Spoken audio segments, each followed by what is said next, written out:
prazo, mas é bom que todo mundo fique harmonizado. Quero ler essa mensagem que até coloquei em cada banquinho, que como a Cristininha falou, lembra seu Joel, que sempre colocava uma mensagem no banco para as pessoas lerem. E hoje peguei e achei muito linda, eu acho que é bom passar. Do livro Brilha a Vossa Luz, ditado pelo Espírito Alexandre de Jesus, psicografado por Francisco de Assis. Quem ama... Francisco de Assis, não. Francisco Chico Xavier. Bom.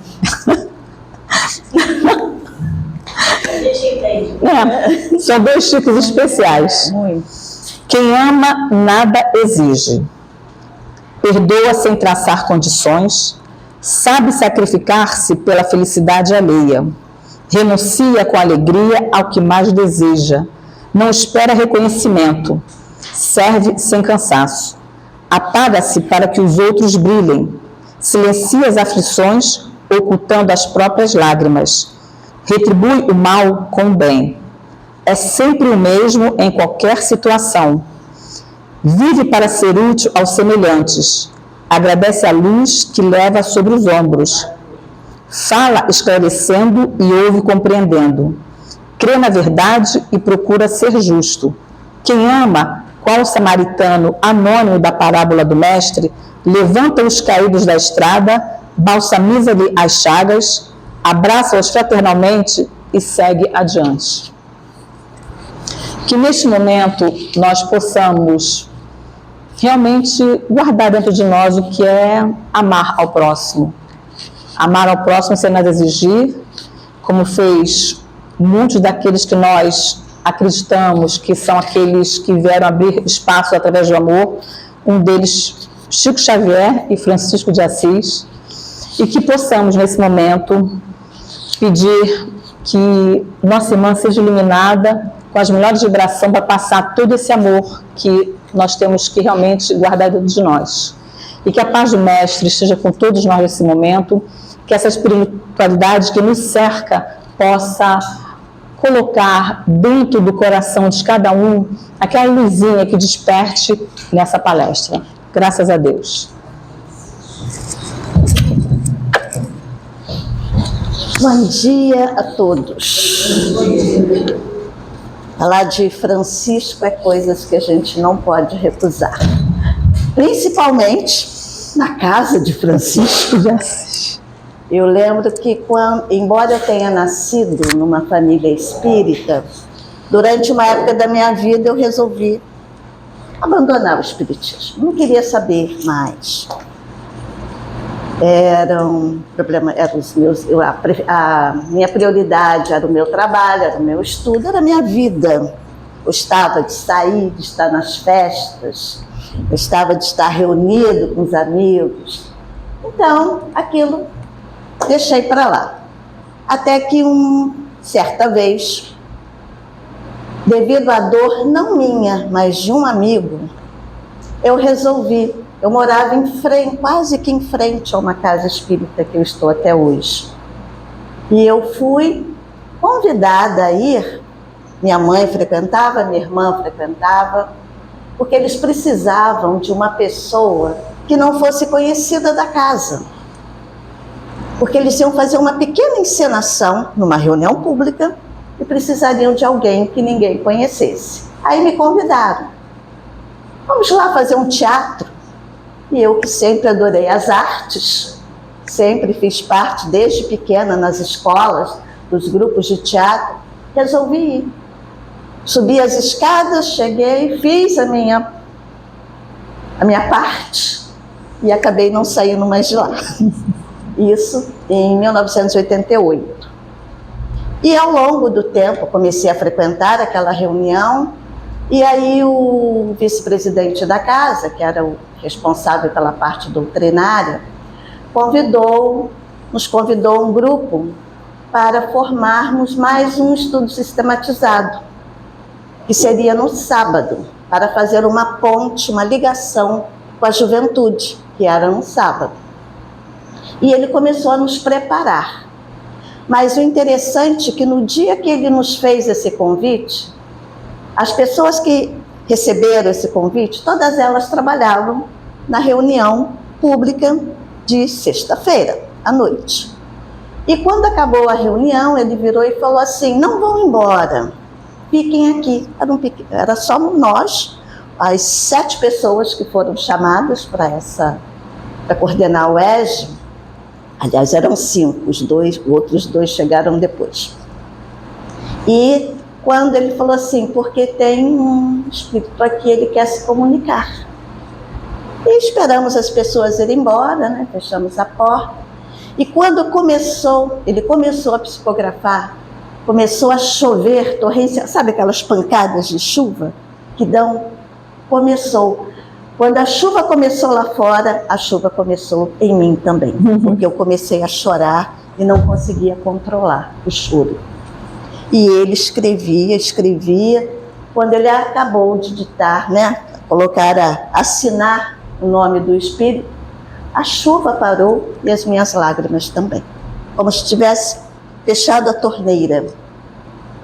E aí era a mensagem de que era o seu mentor, né, que o acompanhava sempre, e ele estava falando justamente, começou a falar do convite que nos foi feito para o trabalho do estudo sistematizado da doutrina espírita. E ele falou uma coisa para aquele grupo que estava ali, para nós, aqueles 5 que estávamos ali. Ele falou assim: vocês viveram na época de Francisco. E ele os convidou para segui-lo. E vocês deram as costas. Preferiram a porta larga. Então Francisco novamente está fazendo o convite.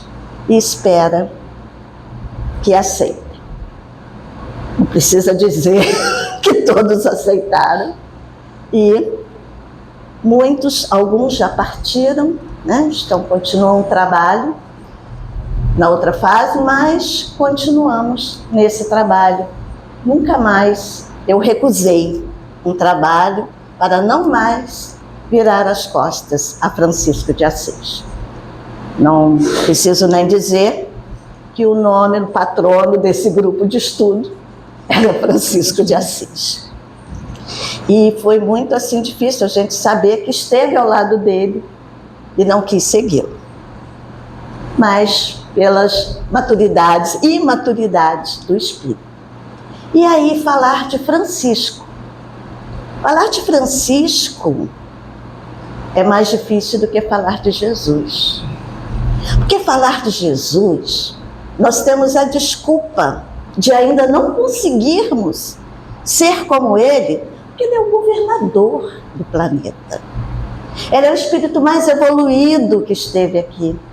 Ele começou muitos milênios antes de nós, alcançou a sua perfeição, se torna um espírito crístico, co-criador junto com o Pai. Então ele é o caminho, ele é a verdade, ele é a vida, ele é a água pura. Nós temos essa desculpa. Mas Francisco não. Francisco é um espírito como nós, que cometeu erros, que teve seus enganos, mas que vivenciou Jesus.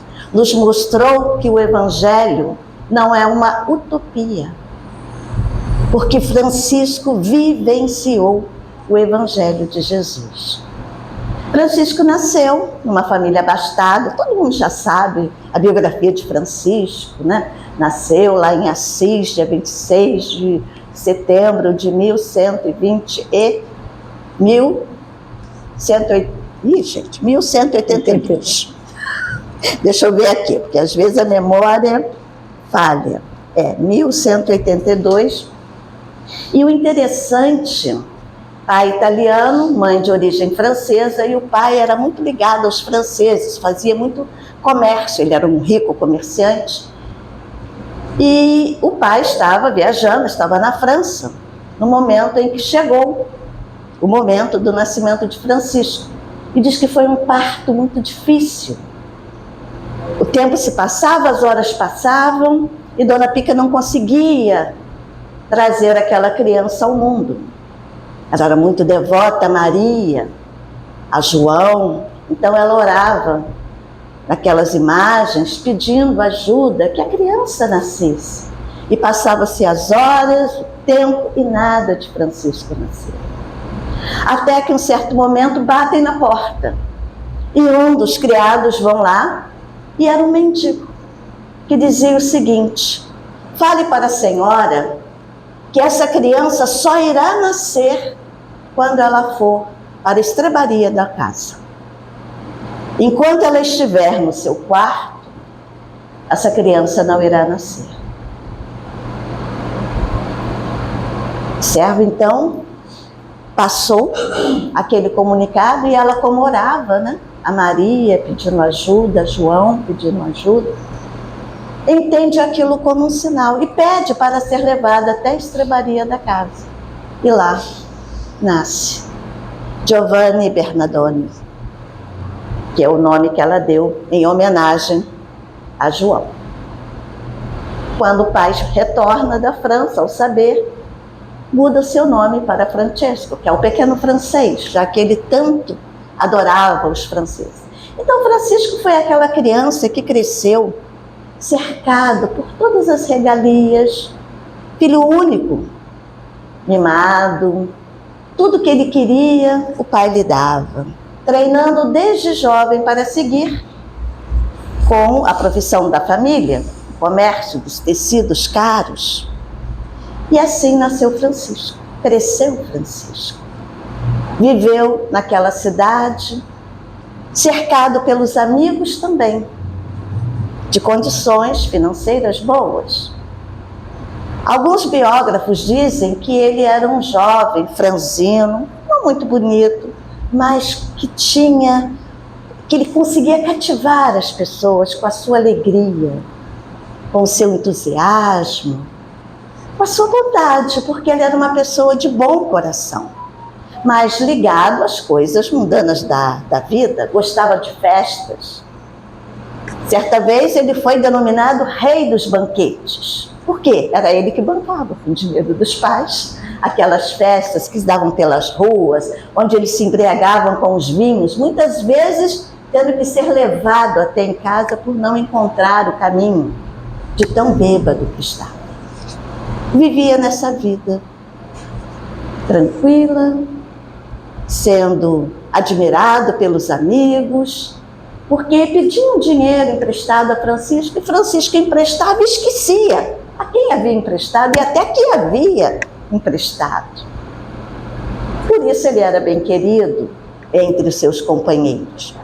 E ele tinha aquele sonho adolescente, de jovem, porque de conquistar a glória, porque fortuna ele já tinha. Ele queria a glória. Ele via, ele ouvia as histórias dos cavaleiros, das cruzadas, e ele então queria. Então ele pede ao pai que ele quer entrar, ser cavaleiro. Era uma honra ser um cavaleiro. O pai lhe compra armaduras, armas, lhe dá um cavalo e ele parte para uma das guerras entre Assis e Perugia. Não teve honra, não teve glória, porque foi feito prisioneiro. E ficou 1 ano prisioneiro, sendo resgatado apenas pelo vultuoso, quantia que o pai lhe devolveu. E ele deu para que ele retornasse. Então ele retorna não como um herói,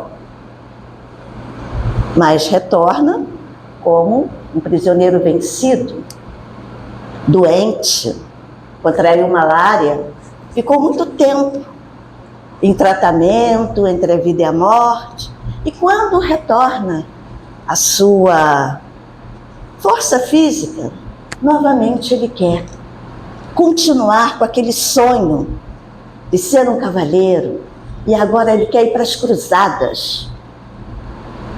Então o pai começa a arrumar novamente armaduras, armas, e Francisco está indo em direção à cidade, onde ele vai se reunir ao exército, quando ele tem um sonho, lhe aparece numa visão, um palácio, uma donzela, lhe mostrando várias armas, apetrechos de guerra. Francisco, então, tem a convicção que ele sairá dessa cruzada como um herói. No dia seguinte, ele tem um novo sonho, uma nova visão, onde uma voz lhe diz: Francisco, quem é mais importante, o Senhor ou o servo? E Francisco responde: o Senhor. E a voz então pergunta: por que então quer servir ao servo? Volte para casa. E Francisco retorna para Assis, sem ter entrado naquela cruzada. E retorna diferente. Já não sente tantos prazeres naquelas noitadas, naqueles banquetes, naquelas frivolidades da sua juventude. Se sente inquieto. Alguma coisa lhe diz que tem algo mais, que a vida não pode ser só aquilo. E ele resolve meditar, vai para as cavernas, os arredores de Assis, e às vezes acompanhado por um amigo, Leão, e ele fala que ele está pensando em seguir a vida religiosa. E aquela vida que eles levavam não tem mais eco no seu coração. E numa dessas vezes, que Francisco está nas suas meditações pelo campo, ele escuta um sino, que era um dos leprosos que viviam nos arredores da cidade e eram obrigados a usar sino para divertir as pessoas que eles estavam nas proximidades. E Francisco, que tinha medo, asco dessas pessoas, sempre fugia quando os via. Dessa vez não conseguiu fugir. Como se seu cavalo fincasse as patas no solo, ele não conseguia sair daquele momento. E o leproso se aproximando dele, e estendeu a mão pedindo uma esmola pelo amor de Deus. E Francisco, paralisado, olhando aquele ser já com faces disformes, sem saber o que fazer, procura na sua bolsa até achar uma moeda e joga. Mas aquele homem continuava a estender-lhe a mão, pedindo uma esmola pelo amor de Deus. Ele notou que as suas roupas estavam em frangalhos e era aproximando-se o inverno. Francisco, então, num átimo, desce a peia do cavalo, chega até esse homem, tira o seu manto e o envolve. E, sentindo uma ternura imensa, abraça-o, bem forte, e beija suas faces que estavam sangrando, o sangue se misturando com seus lábios. Mas Francisco não conseguia parar de abraçar e de beijar aquele homem. E de repente, quando Francisco olha novamente para aquele leproso, ele vê o rosto de Jesus, que dizia: Francisco, agora você me amou. Francisco sai atormentado por essa visão, por esse momento, sem saber o que fazer. E começa mais uma vez a sua peregrinação entre os arredores da cidade, quando certa vez ele chega até a pequena igreja de São Damião, que se encontrava em ruínas, senta num dos bancos de pedra e começa a olhar fixo para o crucifixo que estava ainda preso no altar. E ele olhava aquela figura de Jesus crucificado, olhando nos olhos, e de repente ele escuta a voz de Jesus a lhe dizer: Francisco, reergue a minha igreja. Porque Francisco, antes disso, havia feito uma pergunta, olhando aquela figura: Senhor, o que queres que eu faça? O que queres de mim? E a figura lhe diz: reergue a minha igreja. Francisco levanta, retorna rápido à cidade, vai até a loja do pai e pega os tecidos mais caros e sai vendendo a qualquer preço. E com a renda daquele produto, entrega tudo ao padre para que ele possa reconstruir a igreja de São Damião.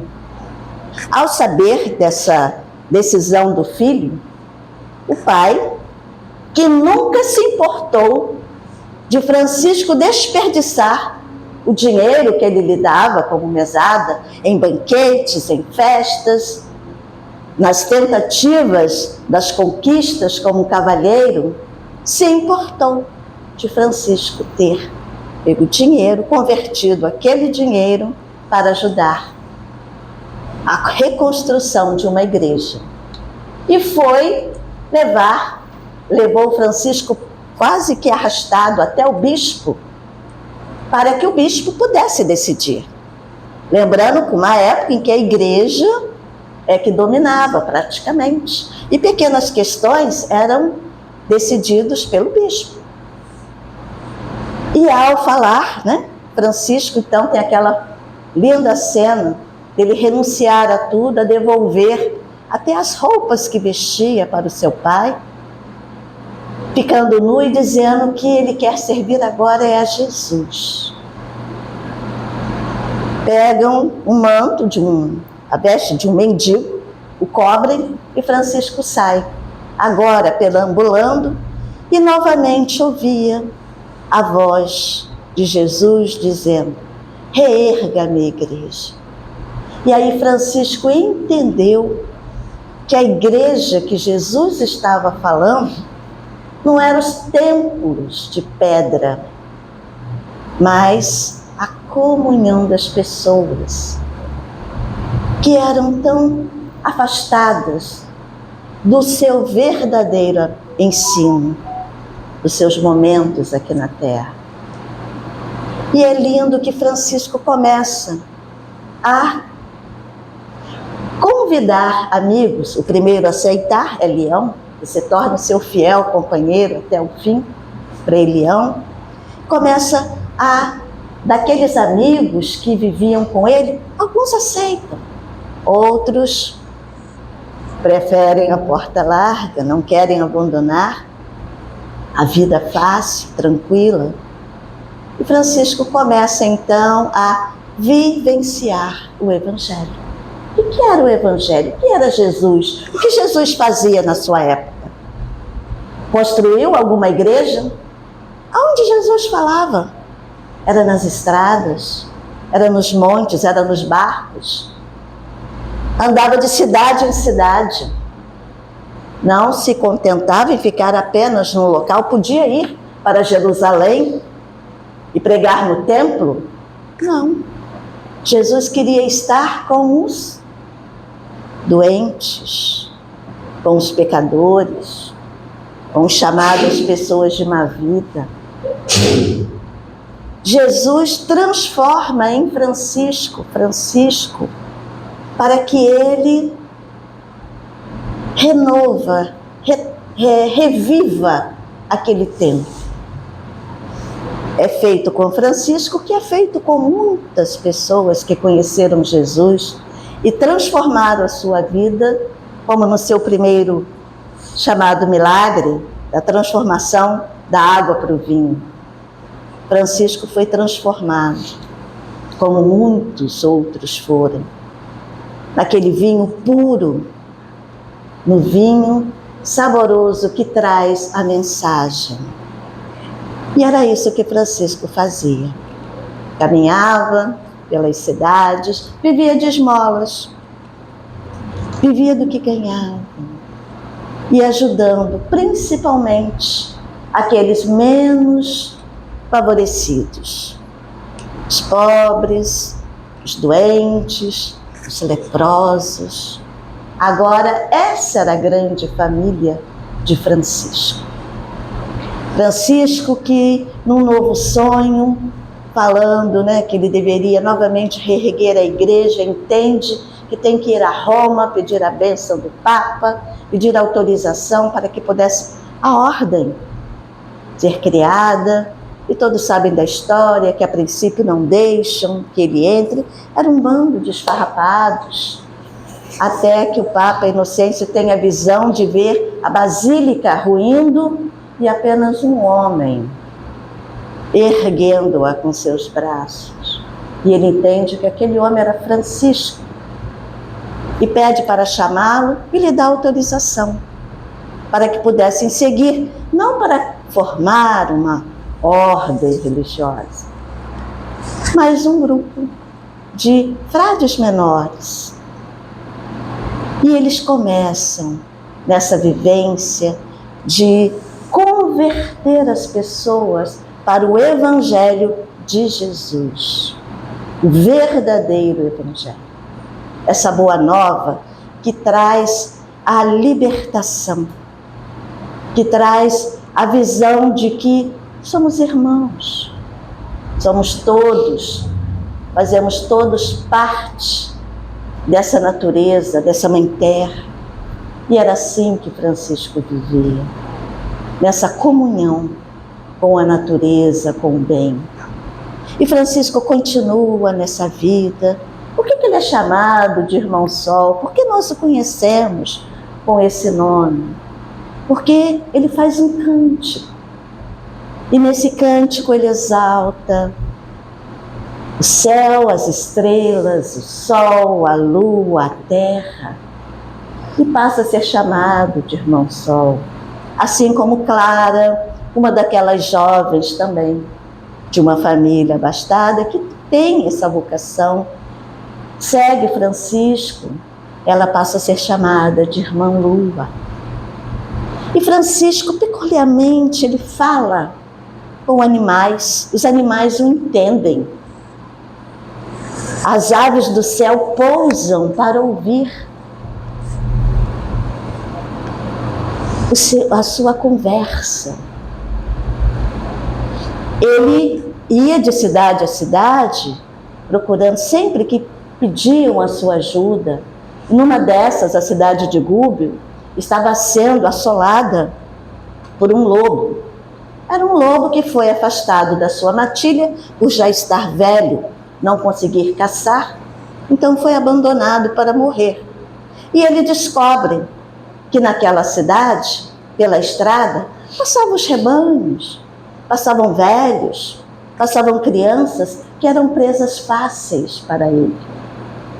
E já não podia, não tinha força de correr, então aquelas eram presas fáceis e as pessoas já tinham medo de passar por aquelas estradas na proximidade da floresta onde vivia o lobo. E Francisco, ao estar na cidade, e eles falam para Francisco, Francisco resolve ir ter com o irmão lobo. E eles dizem: Pai Francisco, não faça isso, ele irá matá-lo. Francisco era franzino, já quase não se alimentava. Seria presa fácil para aquele lobo. E Francisco resolve ir, o povo vai atrás numa certa distância. Quando chega próximo ao local onde o lobo vivia, eles param e Francisco continua. Ao sentir o cheiro de humano, o lobo sai da sua caverna, da toca, e vai se aproximando, com os dentes arreganhados, para atacar Francisco. Quando Francisco, ao chegar próximo, estende a mão e diz: Irmão lobo, paz. Paz seja contigo. Por que você está fazendo isso com o povo da cidade? Entendo que você está fraco, que não tem condições para caçar. Mas não precise atacar os pequenos rebanhos, crianças, velhos, doentes. Se eu fizer um pacto com o povo, você irá aceitar a não mais atacá-los? Eu converso com o povo e peço para que eles o alimentem. E você não mais se alimentará deles. E Francisco estende a mão, e aquele animal se aproxima e coloca a pata na mão de Francisco, selando aquele pacto. Francisco, então, retorna com o lobo para a cidade. E o povo apavorado, e Francisco diz: fiz um pacto com o irmão lobo. Vocês irão alimentá-lo e ele irá protegê-los. E o tempo que Francisco ficou ali na cidade, era acompanhado por aquele lobo a todos os lugares que ia. Quando Francisco fazia as suas pregações, que não eram nas igrejas, eram nas ruas, o lobo se sentava a seus pés. E com isso as crianças começaram a chegar e a brincar com aquele animal, e se tornou o mascote da cidade. Esse era Francisco, que perto, aos 42 anos, antes um pouco, ele havia conseguido realizar um sonho. Sonho de antigo, ele não queria ir nas cruzadas. Ele conseguiu ir agora, uma das cruzadas comandadas por São Luís, rei de França. E ele vai, e dizem que foi, há biografias, uns dizem que ele foi feito prisioneiro, outros dizem que ele foi até o acampamento do sultão do Egito e começou a conversar, a falar do Evangelho. E muitos daqueles soldados começaram a ouvir. Com isso ele foi levado até a presença do sultão e eu propus até uma ordalha, que era assim uma disputa, de se andar por brasas para ver quem tinha o Deus, não mais poderoso, mas quem tinha o Deus verdadeiro. Os sacerdotes islâmicos, muçulmanos, não quiseram aceitar, mas Francisco andou pelo braseiro sem queimar os seus pés. E o califa, aquele sultão, olhando, concedeu-lhe a sua liberdade para que ele retornasse, dizendo: se houvessem mais Francisco, eu me converteria ao cristianismo. Retorna, muito fraco, muito doente, e ao retornar ele encontra diferente os seus seguidores. Não viviam mais da extrema pobreza, não viviam de doações. Agora era uma ordem que haviam conseguido a bula papal, mas que com isso perderam muitas dos seus princípios. E Francisco não se sente que aquilo não bate com ele e resolve abandonar e continuar na sua peregrinação. Numa dessas ele vê a figura de um anjo e ao vê-la ele sente nas suas mãos, nos seus pés, as chagas do Cristo. É o primeiro chamado assim santo, né, da Igreja Católica a apresentar as chagas do Cristo. 2 anos depois, muito doente, ele pede que o levem de novo a Assis, porque ele quer morrer na sua cidade, na cidade que ele nasceu. Já cego, bem doente, paupérrimo, ele é trazido na cidade e ali na floresta.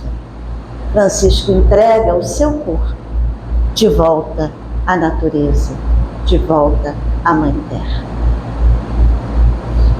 No dia 3 de outubro de 1226, no ano seguinte, no dia 4, Francisco é canonizado. Santo que foi canonizado mais rápido, teve a canonização mais rápida da história, porque em vida já era considerado santo. E tanto é que até hoje é o santo que mais devotos tem. é o que traz mais um sentimento de amor e de vivenciar Jesus, o Cristo em nós. Não poderia ser diferente, é o patrono dos animais, da ecologia, porque foi isso que ele viveu, nessa comunhão, não apenas com a humanidade, mas com todo o planeta, com todos os habitantes que aqui viviam. Eu tinha feito outra história, né? Outra coisa. Tinha pesquisa, mas aí eu falei assim, gente, por que mostrar no PowerPoint toda aquela biografia que a gente já sabe, né? Contar esses detalhes, por que não trazer a mensagem de amor de Francisco, que essa é a mais importante. Mas, em todo caso, apaguei tudo que eu tinha feito e deixei só algumas coisas. Um é o prefácio do livro Francisco, o Sol de Assis, pelo César Said, e o prefácio é de Joana de Ângeles, que Joana de Ângeles sabemos que foi Clara de Assis, então vamos respeitá-lo pela mediunidade de Divaldo Franco. E depois um comentário. Vamos ver se eu consigo. Esse aqui.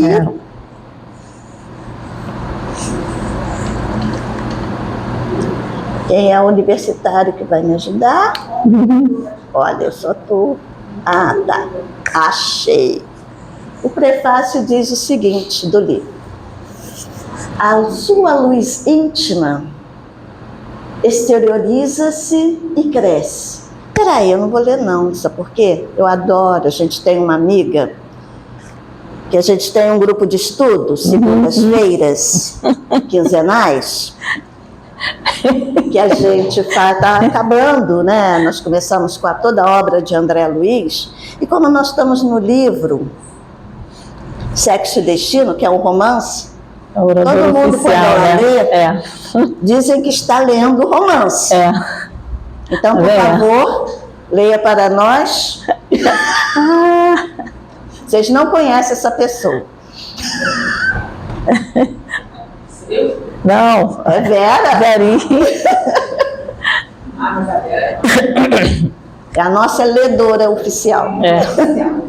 Oradora oficial. É porque enquanto ela está lendo, nós estamos ouvindo a história, entendeu? Você também. A sua luz íntima exterioriza-se e cresce, clareando as veredas humanas e os labirintos internos das criaturas em sombra, apontando um rumo de segurança infalível que é Jesus descrucificado. Renunciou a tudo e a todos, menos ao ideal de amar. E o seu amor inundou a terra de alegria e de bênçãos, fazendo que o planeta nunca mais fosse mesmo após a sua entrega.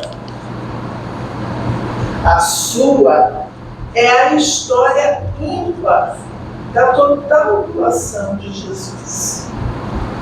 A sua é uma existência de renúncia sem igual, de sofrimento sem masoquismo, por eleição pessoal, portadora da força indomável da vitória do Espírito sobre a matéria.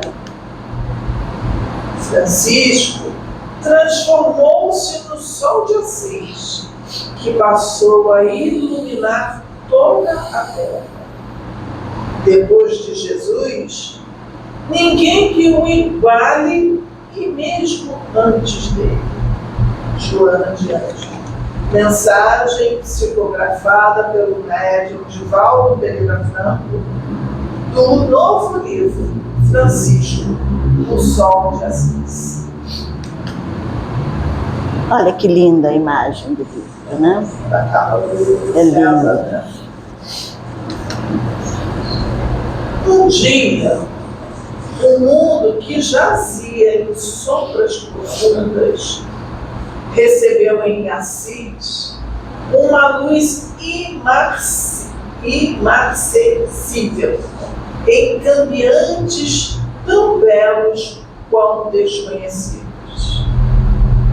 O sol de Assis raiou, inaugurando a era do amor e da humildade nos corações humanos. Que Jesus abençoe o pobrezinho, o nosso Pai Francisco, o Evangelho humanizado. Que Jesus abençoe a todos nós. E também eu falei que eu ia falar porque que Francisco recebeu, né? Começou a ser conhecido como Sol de Assis. Aí eu vejo a Natasha aqui ficar com vergonha, mas vamos lá. Num dos seus cânticos, pelos muitos que ele fez esse belo que diz assim.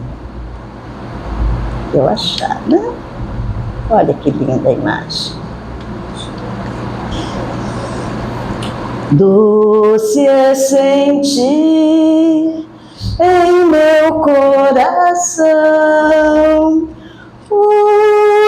humildemente vai nascendo amor. Doce é saber, não estou sozinho, sou uma parte de uma imensa vida. Que generosa reluz em torno a mim, imenso dom do seu amor sem fim. O céu nos destes e as estrelas claras, nosso irmão sol, nossa irmã a lua, nossa mãe terra, com frutos, campos, flores, o fogo, o vento, o ar, a água pura, fonte de vida da tua criatura. Que generosa reluz em torno a mim, eterno dom do teu amor sem fim. Que generosa reluz em torno a mim, eterno dom do teu amor sem fim. Certa vez, Chico Xavier, indo visitar um leprosário, ao entrar, parou extasiado, sorriu, e os companheiros que estavam ao seu lado falou: Chico, o que aconteceu? E Chico falou: estou tendo uma visão do patrono desta casa. E eles perguntaram: quem é esse patrono, Chico? E ele disse: o outro Francisco, Francisco de Assis, que quer relembrar o dia que começou a servir a Jesus. Quando na cidade de Assis, nos arredores, ele abraçou um leproso. Então Francisco quer abraçar novamente os leprosos. E eles perguntaram: mas como, Chico, como é que Francisco vai abraçar esses leprosos? E Chico falou: através de nós. Então vamos nos erguer e abraçar uns aos outros, porque leprosos que somos da alma, não do corpo, que precisando do abraço de Francisco.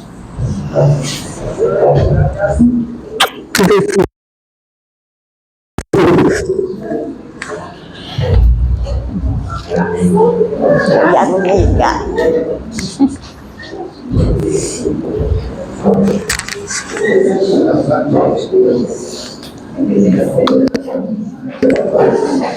Se ela soubesse quem ficou o tempo todo atrás dela. Douglas. Tinha, tem. Eu senti que tinha alguém aqui. Não sentem, não sentem. Continua a harmonia. Não sentem. Vamos nos aproximar. Vamos dar as nossas mãos. E vamos encerrar. Agora, Natasha, ajuda a gente.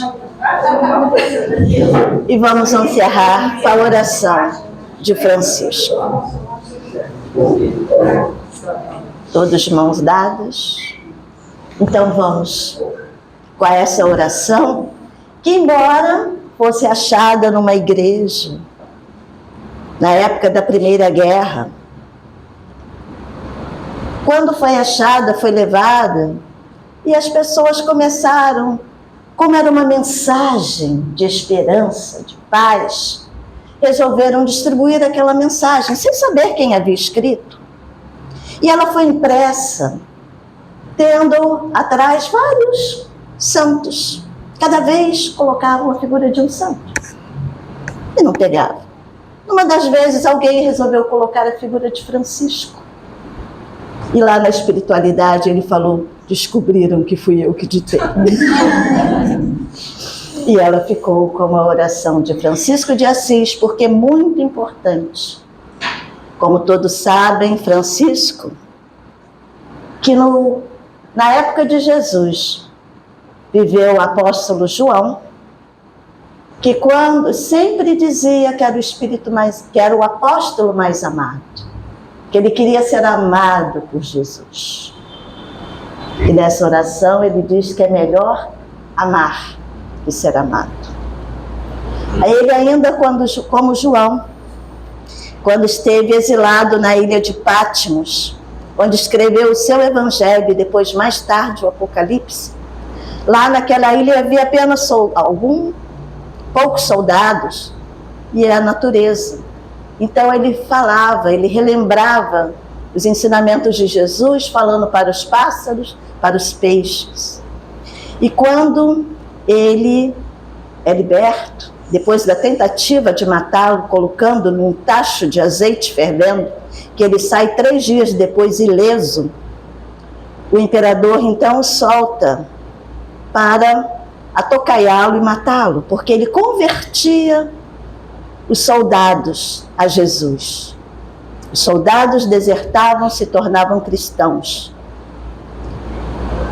E quando é dada a sua liberdade, os soldados que ali estavam sabiam que aquela ordem era para que os novos que chegassem, não o conhecendo, iriam matá-lo na estrada.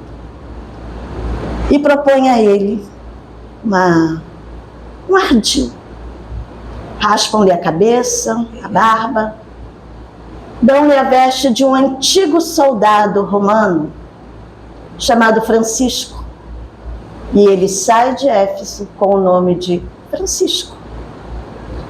Ele sai de Patmos com o nome de Francisco e retorna a Éfeso com esse nome e se torna preceptor de famílias importantes. E numa dessas famílias ele salva o filho de um desse rico comerciante que se torna seu primeiro discípulo, que o segue quando ele tem que retornar, quando ele assume o convite de Jesus, retornando para reerguer a sua igreja, como Frei Leão, aquele jovem de Éfeso, como Frei Leão. Então, que essa mensagem possa ficar sempre em nossos corações. Senhor, fazei-me instrumento de vossa paz. Onde houver ódio, que eu leve o amor. Onde houver ofensas, que eu leve o perdão. Onde houver discórdias, que eu leve a união. Onde houver dúvidas, que eu leve a fé. Onde houver erros, que eu leve a verdade. Onde houver desespero, que eu leve a esperança. Onde houver tristezas, que eu leve a alegria. Onde houver trevas, que eu leve a luz.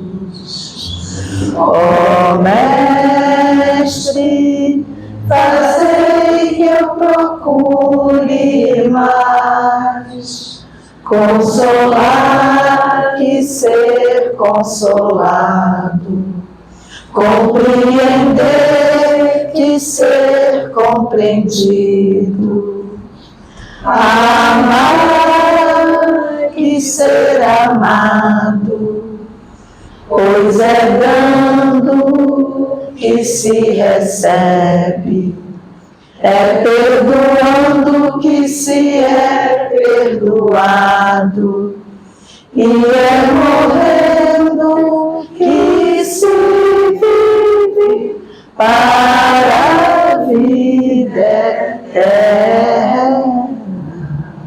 Graças a Deus. E que Francisco continue sempre iluminando nossas vidas. Assim seja. E essa aqui é a nossa finalizadora nos estudos, que quase a gente cai da cadeira quando ela faz a gente meditar. Você viaja, essa voz suave que ela teve aqui é a mesma voz que ela faz. E é incrível como você vai para aquele mundo. Não, um dia cai da cadeira.